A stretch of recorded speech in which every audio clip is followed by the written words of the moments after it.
Hello बच्चों, चलिए प्रश्न को समझते हैं। प्रश्न है आपके सामने कि कोकोनट चारकोल पर कौन सी गैस अधिशोषित नहीं होती है।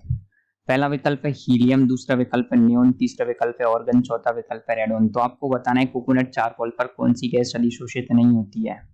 तो मुख्य अवधारणा यह है कि आपको पता होना चाहिए कोकोनट चारकोल किस प्रकार से कार्य करता है और उसका अधिशोषण कौन सी गैस उस पर अधिशोषित होती है, कौन सी गैस नहीं होती।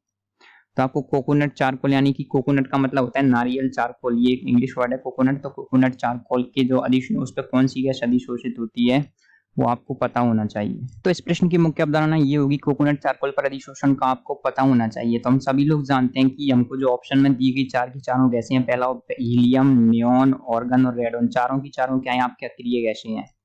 और अक्रिय गैसों को जो पृथक किया जाता है तो पृथक करने के लिए इनकी जो विधि होती है, उस पृथककरण की जो विधि होती है उसको बोला जाता है आपके नारियल चारकोल विधि, कोकोनट चारकोल विधि। इसमें नारियल और जो चारकोल होता है उस पर विभिन्न प्रकार की गैसों को क्या किया जाता है, अधिशोषित किया जाता है। और इन अधिशोषण के आधार पर इनको क्या किया जाता है, पृथक किया जाता है अलग अलग तरीके से।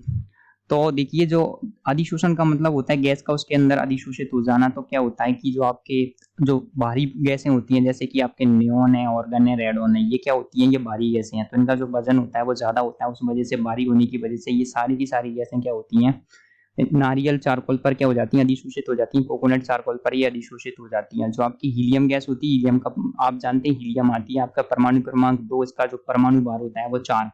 तो ये क्या होती है, बहुत ही हल्की गैस होती है। हल्की गैस होने की वजह से क्या होता है, ये नारियल चारकोल पर क्या होता है, अधिशोषित नहीं होती है। तो इस आधार पर आप कह सकते हैं कि हीलियम अपने हल्केपन की वजह से नारियल चारकोल पर अधिशोषित नहीं होती है।